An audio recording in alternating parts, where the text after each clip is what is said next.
ახლა კი უნდა ვისაუბროთ ზღაპრებზე. ზღაპარი ერთის როგორც ესეთი ყველაზე ბრძნული საკომუნიკაციო ენა ადამიანებს შორის უძველესი დროიდან, ასევე ზღაპარი როგორც ფსიქოთერაპიის ერთ-ერთი შემადგენელი ნაწილი, რადგან ოფიციალური მონაცემებით UNESCO ადასტურებს, რომ 80-ზე მეტ ქვეყანაში ზღაპარი არის განათლების და ფსიქოთერაპიის ერთ-ერთი ყველაზე მნიშვნელოვანი ინსტრუმენტი და განსაკუთრებით ეს არის მშობლისა და შვილის ურთიერთობაში ძალიან მნიშვნელოვანი, როდესაც ზღაპრის და იგავების ენით ვესაუბრებით. ახლა ჩვენ შეგვიძლია გაჩვენოთ ძალიან საინტერესო პროექტი, რომელიც YouTube პლატფორმაზე არის გამოქვეყნებული. ის არის სრულიად უფასო. აი გავხსენი მე YouTube-ის არხი და შეგვიძლია ჩავწეროთ პირდაპირ თერაპიული გამოჩენილი თერაპიული ზღაპრები და იგავები. გამოჩნდება ასეთი გვერდი, ქართული ასოებით ჩავწერე, ამ გვერდს დავაჭერთ, გამოიწერეთ ყველამ ეს გვერდი და ნახავთ, რომ აქ არის ჩამონათვალში უამრავი თემატური ზღაპარი და იგავი, რომელიც არის დალაგებული ისეთი თემების მიხედვით, რაზეც შეიძლება ჩვენ გვიჭირს ჩვენ შვილებთან საუბარი, ან ოჯახში რთული სიტუაცია, ან მშობლების დაშორება, ახლობელი ადამიანის გარდაცვალება და ასეთ საკითხებზე ძალიან რთულია ბავშვთან საუბარი და აი ეს ზღაპრები, რომლებიც ზუსტად არის მორგებული ამ თემებს, არის ქართულ ენაზე თარგმნილი და მოთხრობილი ნინო კანდელაკის მიერ და კიდევ სხვა მფლობელებიც არიან და კი, აი ყველა შეგიძლიათ ნამდვილად გამოიწეროთ ეს არხი და ამ პროექტზე ახლა უფრო ცვლად ჩვენ ვისაუბროთ. და ძალიან საინტერესოა გავიგოთ თუ როგორ იყენებენ ფსიქოთერაპიას აი ფსიქოთერაპიაში ზღაპრებს როგორც დასრულებისთვის ასევე ბავშვებისთვის რომ ბავშვებს შეიძლება რაღაცა უფრო ზღაპარი მოუყვე და ამაზე გადაატანინო მაგრამ აი ეს დასრულებში რომ დაეხმაროთ მათ შინაგან მდგომარეობას რაღაცა განკურნებაში თუ სჭირდება ამაზე ყველაფერზე ისაუბრებს უკვე ჩვენი სტუმარი ფსიქოთერაპევტი ნინო კანდელაკი გამარჯობა მოგესალმებით მოგესალმებით და ნინო წიგნით ხელში შემოდის ჩვენთან სტუდიაში იმიტომ რომ იგივე ზღაპრები უკვე წიგნის სახითაც არის დაბეჭდილი როგორც ვიცი და ამასაც წარმოგვიდგენთ გამარჯობა მოგესალმებით. ძალიან საინტერესო პროექტია, რაც თავარი უფასო, ხელმისაწვდომი ყველასთვის და გითხარით რა თემატიკა არის დალაგებული. ესეთი მოდი ჯერ ბავშვებით დავიწყოთ, სანამ უფროსებზე გადავალთ, რაც გვიადვილებს კომუნიკაციას ჩვენ შვილებთან რთულ მომენტებში. მადლობა მოწვევისთვის. მე უკვე 22 წელია ფსიქოთერაპევტი ვარ და სულ ვიყენებ როგორც ბავშვებთან, ასევე დიდებთან ჩემს პრაქტიკაში ზღაპრებს და მე უკვე დიდხანს რომ მუშაობ, შენ თვითონაც ქმნი ბუნებრივად ძალიან ბევრ რაღაცას და თან 10 შვილიშვილი მყავს და შვილიშვილებთან კომუნიკაციაში მე მგონი ყველა მშობელიც და ბებია-ბაბუაც ქმნის 10 შვილიშვილის ბებიობა. ყველა ამბობს რომ მე თვითონ ვიგონებ ზღაპრებს და ნეტა იყოს სადმე და აი უკვე არის ეს ციგნი. ტკბილი სიტყვა თერაპიული ზღაპრები ბავშვებისთვის ეს უკვე ჩვენ შევქმენით ჩვენს YouTube არხზე რომელიც უკვე თქვენ აჩვენეთ იქ მოძიებული გვაქვს სხვა ზღაპრი თერაპევტების დაწერილი ზღაპრები როგორც ბავშვებისთვის ასევე დიდებისთვის არის კიდე იგავები ყველანაირი აღმოსავლური ისეთი რომელიც არის თერაპიული და იქ მარტო ჩვენი არ არის ეს ამ წიგნიდანაც რა თქმა უნდა ვკითხულობთ მაგრამ იქ უკვე ვთარგმნით სხვადასხვა ენებიდან მოვიძიებთ იგავებსაც და ზღაპრებსაც როგორ მუშაობს ზღაპარეს მაინტერესებს აი არის რთული სიტუაცია რას აკეთებს ზღაპარი ისეც რასაც არ აკეთებს რაღაც სხვა საუბარიანი ხობა ძალიან მოკლე გზა არის ზღაპარი ჩვენს ქვეცნობიერთან რომ სწორი შთაგონება მივცეთ როგორც ბავშვს ასევე დიდს განსაკუთრებით ბავშვთან, აი 7 წლამდე შეიძლება ითქვას, რომ ბავშვი არის მთლიანად ქვეცნობიერი, ჯერ მას არ აქვს ჩამოყალიბებული ცნობიერი ფილტრი. და ზღაპრების ჯერა. რა თქმა უნდა. ზღაპრები ისე დიდებისთვისაც არის და ბავშვებისთვისაც.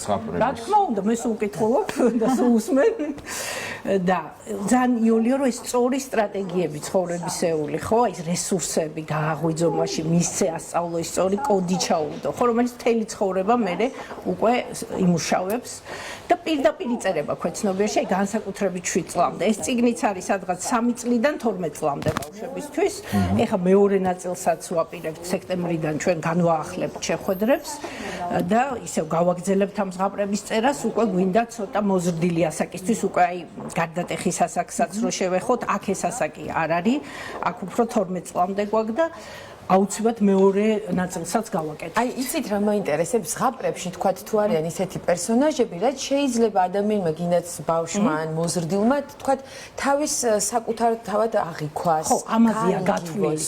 რა თქმა უნდა, თერაპიული ზღაპარი და ზოგადად ზღაპარიც, რა თქმა უნდა, და ნუ თერაპიული ნამდვილად ეგ არის, რომ თავარ გმირთან გააიგივოს ბავშვმა თავისი თავი და ცოტა პატარა ასაკის ბავშვებისთვის ჯობია რომ მოქმედი პირები იყვნენ ცხოველები, უფრო მისაღებია მათთვის ეს და აქ ძირითადად ესეა ჩვენს წიგნში და ამაზე ზუსტად ამაზე აქცენტი რომ ის მთავარი გმირი რა გზასაც გაივლის ფაქტობრივად ყველა ზღაპარში არის ეს გმირის მოგზაურობა რაც ვიცით რაც არის ხო ეს ცნობილი ყველა თერაპიულ ზღაპარშიც რა თქმა უნდა ეს არის და ამაზეა აქცენტი რომ მთავარ გმირთან ზღაპრის მთავარ გმირთან გააიგივოს თავის თავი ბავშვმა და ის რა გზაც გაიარა ტრანსფორმაციის იმ მთავარმა გმირმა თვითონ უკვე ეს თვალწინ კონდეს და იგივე გზა გაიაროს იგივე მოგზაურობა უკვე თავის შიშის დაძლევა იქნება სიმორცხვის დაძლევა თუ თქვა დაზე თუ ძმაზე ეჭვიანობა არის აქ ზღაპარი აი ოჯახები ხარ რამდენი ეყრება ხო ამ გაყრილი ოჯახის ბავშვი როგორ განიცდის და იქ როგორი რესურსი უნდა მიაწოდო რომ გაამხნეო და მეტაფორა აი სიმბოლო ზღაპრებში ხო ზღაპარი ხო სიმბოლოს არქეტიპული ენით გვესაუბრება სიმბოლოს მეტაფორის ენით ეს ყველასთვის გასაგებია ყველა ასაკში და პირდაპირ იოლად ძალიან მოკლე გზა არის ეს ქვეცნობიერთან რომ სწორი პროგრამა ჩაიტვირთოს და რესურსმა გაიღვიძოს და ნუ იდეალურია ზღაპარი მე ვერ ვცვლი აი ჩემთვის რომ მუშაობ ზღაპარი დიდთანაც ვიყენებ ბავშვთან ეფექტურად მუშაობ ძალიან ძალიან მე სულ ყველასთან ვიყენებ ვინც მოდის ჩემთან აი ძალიან საინტერესოა ბავშვი როდესაც ზღაპარს უკითხავ ბავშვი ხო უბრალოდ ზღაპარი ხო რაღაც საბავშვო საკითხავია მაინც ასე გიორგი აღნიშნა რომ მე ვკითხულობ თქვენს კითხულობ არ არის საბავშვო საერთოდ ზოგადად ზღაპარი საბავშვო არ არის რატომღაც გონიათ რომ საბავშვო და არ არის უფრო დანერგილი არის და აი რეაქცია მაინტერესებს თქვათ დიდის დასრული ადამიანი მოდის და თქვენ თავაზობთ რომ უნდა წაიკითხო ზღაპრები და ნუ ამ ნელ-ნელა პროცესში წაიკითხო არ არის ტექნიკები რომ თვითონ წერს ვავალებთ იქ სხვადასხვა თემატურია გააჩნია რა პრობლემით მოდის ადამიანი ზოგჯერ თვითონ წერს ზოგჯერ არის ზღაპრის თერაპევტების მიერ შედგენილი პირველი აბზაცი და ეუბნები რომ დაასრულეს ზღაპარი იქ ძალიან ბევრი ტექნიკა ზღაპართან მუშაობის სხვადასხვა არის რომ პირდაპირ აძლევ თერაპიულ ზღაპარს რომელიც უკვე დაწერა ზღაპრის თერაპევტმა და უკითხავ და იქვე სესიის დროს არჩევ ზღაპარი არის ცალკეც და თერაპიული ზღაპარი არის სპეციალურად შექმნილი ზღაპარი. რა თქმა უნდა, ზღაპრის თერაპევტის მიერ. თუ აი ჩვენ რო ქართულ ხალხურ ზღაპრებს ვისწავლით, იქაც თერაპია. მე ვიყენებ ხალხურ ზღაპრებსაც, ოღონდ რა თქმა უნდა, ყველას არა. არჩეული გვაქვს იქიდან რომელი უნდა გამოვიყენო. სპეციალისტის დაწერილი ზღაპარი სხვა არის. ზღაპრით თერაპევტის. მე ვასწავლი კიდევაც ზღაპრით თერაპიას და გურამ მეგრელიშვილის სივრცეში ფასკუნში ეს არის გურამ მეგრელიშვილის წერის საავტორო სკოლა. სადაც მე თვითონაც გავიარე ეს გურამის კურსი და შემდეგ ვთხოვე გურამს რომ იქ ჩამეტარებინა ტრენინგი მესწავლები აი ზუსტად ამ გოგოებისთვის ზღაპრით თერაპია და იქიდან შეიკრა ეს ჯგუფი. აქ 6 ავტორია. რომელმაც სპეციალურად თერაპიული მასტერკლასი ჩაუტარე, ვასწავლე როგორ იწერება თერაპიული ზღაპრები, რომ ამას აბსოლუტურად თავის სპეციფიკა აქვს და მე უკვე კვირაში ერთხელ ვიკრიბებოდით 1 წელი ვიმუშავეთ ამ ციკლზე, 1 წელი, რომ აი თითოეული სიტყვა და მართლა ტკბილი სიტყვა დავარქვით, ეს ერთ-ერთი ზღაპრის სათაურია და შესანიშნავი სათაურია. კი, მართლა ბავშვისთვის ეს იქნება ტკბილი სიტყვა. თემატიკას გადავხედე ამ YouTube გვერდზე. შიშის დამარცხება შემხვდა, მოზარდობის პრობლემები შემხვდა. შეიძლება აქ არის ყველაზე გავრცელებული, თქვათ, ბულინგის და ჩაგვრის თემატიკაც და ბულინგზეც გვაქვს. ასე შემდეგ. ხო, ყველაზე მეტად რა თემატიკებია წინ წამოწეული, რაც ჩვენს რეალობაში და სოციუმში არის პრობლემური. არა, რაც არის ბავშვს რაც აქვს, რომ იქ თქვათ სწავლა ეზარება, დაძმაზე ეჭვიანობს, მორიდებულია, გაუბედაობა, რაღაცა შიში კონკრეტული, რაც არის ბავშვის ყველაფერი აბსოლუტურად. ყველაზე ეგრევე. თქვენ ნათქვამს მინდა გამოვეხმაო, რა ვიცი, რამდენად ეს კითხვა, რატომღაც გონია რა გილგამეშის ეპოსი, როსტომიანი, ვეფხისტყაოსანი, საბოლოო ჯამში ყველაფერი არის ის ზღაპარი, რომელიც ჩვენ აქ გვამოგზაურებს. ანუ ამ ზღაპრებმა შეიძლება ცხოვრების გამოცდილება ან გეზი გვაჩვენოს ჩემს წინ არსებული პრობლემა როგორ გადავჭრა. აუცილებლად ჩვენ ყველაფრიდან იგივე ვეფხისტყაოსნიდან მაგას არ ვსწავლობთ, რა თქმა უნდა. ეგ არის ყველაზე დიდი რომ შენ უკვე იცი სწორი სტრატეგიები, რა გეხმარება ცხოვრებაში, თუნდაც ის რომ ყველა ზღაპარში სიკეთე იმარჯვებს და ყველა ზღაპარში სიკეთეს დასთესავ და გაიული წინ დაგხვდება და ბოროტებას დაცეცავ, გაიული წინ დაგხვდება, ეს ხო ყველა ზღაპარშია. მარტო ეს რო იცოდეს ადამიანმა, ის ხო სხვას ვეღარ დააზიანებს, თუ ეს როგორც კოდი ჩადებულია მის ქვეცნობიერში და ეს როგორ ეხმარება მე მთელი ცხოვრება რომ სინდის და ღირსების გზნობას დაეკონტაქტოს. იმიტომ რომ ეს კოდი უკვე ჩადებულია. გენიალურია, ზღაპარი შეუცვლელია. სახლი, რომელსაც უყვარდა სისუფთავე, ერთი ზღაპარი. ეს ბუნებრივი არის ისეთ ბავშვებს, ვისაც არ უყვარს მაგალითად დალაგება და ეს პრობლემად გადაიქცევა. ეგ უფროსებისთვისაც კატეგორია. აი თერაპია როგორ მოქმედებს? როცა გაივლიან ეს ბავშვები ამ ზღაპარს და გაიაზრებენ, მერე იწყება თერაპია, თუ თერაპია უკვე პროცესია, როცა დედაშვილი თერაპია არის პროცესი, როცა ბავშვი ამას ისმენს და ძალიან ხშირად როგორც წესი ბავშვი ითხოვს, რომ რამდენიმეჯერ წაუკითხო, ან უკვე უფრო ის არის იოლი, რომ YouTube არქი რო შევქმნით ჩაურთე, იმიტომ რომ კითხვის დროც აღარ აქვს, მშობელს ჩაურთე და ითამაშოს ბავშვმა და თან მოისმინოს, ხო? და ეს არის თერაპია მაგ დროს ხდება, როდესაც ისმენს და მიდის ცვლილებები, მიდის ტრანსფორმაცია და 100-ჯერ რო ითხოვს, 100-ჯერ უნდა მოასმენინო. და ბავშვებს აქვთ ეს, რომ ერთი და ზეპირად იციან, მაგრამ კიდე ითხოვენ წაკითხვას. რაიმე ბავშვებს სულის უნდათ, ხო? და თან რატო ითხოვენ, იცით ეს ამნიშნულია, რომ ბევრჯერ მოისმინო, რომ ბავშვმა უნდა იცოდეს, რომ სამყარო პროგნოზირებადია. აი მე რო ესე მოვიქცევი, მე ვიცი, რომ ეს წინ დამხდება. აი ეს უნდა ბავშვს რომ უსაფრთხოდ და დაცულად იგრძნოს სამყაროში თავი და ეს ხაპარი იდეალურია. დაგვაიმედეთ რა, გავიგერო ბავშვებს ჯერ. ჩვენც ხო გვინდა რომ გჯეროდეთ. თქვენთვის YouTube არხზე არის უამრავი ზღაპარი. აი მე გირჩევთ მოისმინოთ დღესვე 60-ის კარიბჭე ქვია ჩვენი პიროვნების შემოქმედებით ნაწილზეა 60-ის კარიბჭე. და არის არაჩვეულებრივი ზღაპარი კიდე სიყვარულზე. აი ჩამრთველს შეუყვარდება ნატურა.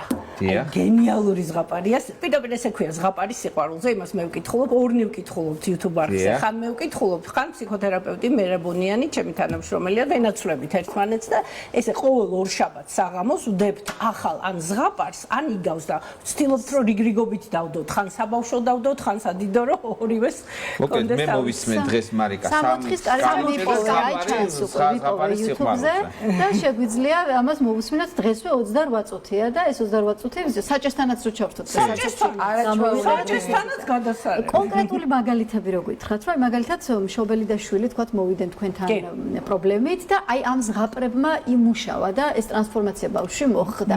აი რა პრობლემები შეგიძლიათ რომ თქვათ გამოათავისუფლეთ ეს პრობლემისგან ზღაპრის საშუალებით ბავშვის რთული პერიოდი. მე ეს ინსტრუმენტი რო არ მქონდეს ნასწავლი, ანუ ზღაპრით თერაპია, თამაშით თერაპია, ბავშვთან უბრალოდ ვერ ვიმუშავებთ. მე არ თერაპევტიც ვარ და მაგას ვიყენებ ბავშვებთან არტ თერაპიას, ზღაპრით თერაპია და თამაშით თერაპია. იმ თამაშით თერაპიის დროსაც ზღაპარს ვდგამთ. იქვე მაქვს უამრავი სათამაშოები ოფისში და იმითი ზღაპრებს ვდგამთ, რაღაცა სცენებს გავათამაშებთ და რასაც ვდგამთ ის სულ ზღაპარია. ანუ ბავშვთან ნებისმიერ თემაზე ეს შიშია თუ აი რაც იქნება არ აქვს მნიშვნელობა. სხვა შორის ძალიან ბევრი ბავშვი მოყავთ ახლა, აი რაღაც YouTube-ზე პოულობენ რაღაც საშიშ ვიდეოებს. ისეთი შეშინებულები და სულ ერთი და იგივე ვიდეოები შეშინებულები მოდიან, ძალიან ბევრია და უკვე ვეღარ აკონტროლებენ მშობლები იქ ვიღაცა აჩვენებს მე თვითონ პოულობს ბავშვი იმას და ისეთი ისა აქვს თუ შფოთვა ღამე ვეღარ იძინებენ. ჩვენ მქონდა ამაზე გადაცემა სათამაშია, სადაც იმალები ოთახში რომ არ მოკლას რაღაც პერსონაჟი. აი მაგითი ძალიან ბევრი მოადრე რაღაც თამაშები ესეთი. კი ბატონო და მან მაგალითად რას ვიზამ შევაქმნევიებ პერსონაჟს, რომელიც რაღაცნაირად იმას დაუპირისპირდება, ეს კეთილი პერსონაჟი იქნება, იმას ან გააკეთილებს ან დაამარცხებს და ასე შემდეგ. ანუ ნებისმიერ შიშის დამარცხების ზღაპარიც თან. იცი რა, მარიკა, როგორც თემის ავტორთან მაქვს ერთი ესეთი შეკითხვა. ეხლა გამიჩნდა ეს კითხვა. ანუ ქართულში გამოვეხმაურები შენ სტუმარს მართლა შესანიშნავად ახსნა. ქართულში არის ზღაპრული, რუსულში არის კაზოჩნი, ხო? აი ყველაზე საუკეთესოსთან დაკავშირებული. როგორ არის ეს ესპანურში და ინგლისურში არის ასეთი რამე? რაც კარგთან ასოცირდება ზღაპრულობა. ხო, მაგრამ dreaming minds უფრო ის არის, ზღაპარიც არის, dream არის, ოცნებაც არის და უფრო ოცნებაც. ქართული სიტყვა მე მგონი მე უფრო მომწონს და კიდე მომწონს გარემო ზღაპარი, აი კარგია ხო, რაღაც აი გემრიელზე. იტალიურშიც არის, აი una favola რო იტყვიან და პირდაპირ გაგებით კი რაღაც აი ზღაპრულია, ანუ ზღაპარია რა ძალიან კარგია. მე ნახეთ რა ხდება, ფაქტიურად რეპეტიციას გადის ბავშვი, როცა ზღაპარს ისმენს ან ვადგმევიებ იქ სათამაშოებით თვითონაც მონაწილეობს იმ სპექტაკლში. ეს არის რეპეტიცია, რომ მე ის შეძლოს ცხოვრებაში და ფსიქიკა ესეა მოწყობილი. თუ შეძელიან ნახატში, ან ზღაპარში, ან ინსცენირებაში, უკვე შეძლებს ცხოვრებაშიც. ანუ გენიალური მეთოდია რა. თან სწორი შთაგონება ხდება ქვეცნობიერში. და აი ხა ვიზუალი რაც გამოჩნდება ერთ-ერთი ვიდეოდან ეს შიშის დამარცხებაზე მგონი ეს ვიდეო რეჟისორს თხორობა ჩვენ. გარემოზეც მინდა ვთქვა, იმიტომ რომ ზღაპარმა ხუნდა შექმნას რაღაცნაირი უსაფრთხოების და სიმყუდროვის გარემო. და ეს სივრცე, სადაც თქვენ ამ ზღაპარს კითხულობთ, ლამაზი ფერებით, სიმყუდროვით, ხანდახან ვეცადეთ რომ ლამაზის ოფისში მოგვეწყო ლამაზი კუთხე. ხო, მოქმედებს მე მგონი საერთოდ უწყობაზე, ხო? და მაგაზე ერთი თვე ვიმუშავეთ რომ ლამაზი ზღაპრული კუთხე შეგვექმნა, რომ ჩვენი არხისთვის შესაბამისი სივრცე ყოფილიყო და ესეც მე მგონი გამოვიდა. კი, ნამდვილად გამოვიდა. ძალიან მუშაობს, იმიტომ რომ მე მაგალითად პატარა რომ ვიყავი წიგნებში, აი ეს როცა იყო რაღაცნაირი ნახატები, ილუსტრაციები, ისე შევყურებდი ამ ყველაფერს უფრო კარგად აღვიქვამდი. ძალიან დიდი მადლობა, უღრმესი მადლობა. ძალიან დიდი მადლობა, ძალიან მნიშვნელოვანი პროექტია. ვაი, დიდი მადლობა. ესე იგი, წიგნი სახელწოდებით ტკბილის სიტყვა და YouTube არხი, თერაპიული ზღაპრები და იგავები პირდაპირ გამოიწერთ და თემატიკით შეარჩევთ ყველა. წიგნს ჩემთან შეიძენენ. მე და მარიკა დღეს ვუსვენთ საფუთხის კარიბჭეს და ზღაპარის სიყვარულს. ჩვენ დავალება ეს არის ფსიქოთერაპევტი ნინო კანდელაკი იყო ჩვენი სტუმარი. დიდი მადლობა და წარმატებები. მადლობა. აბა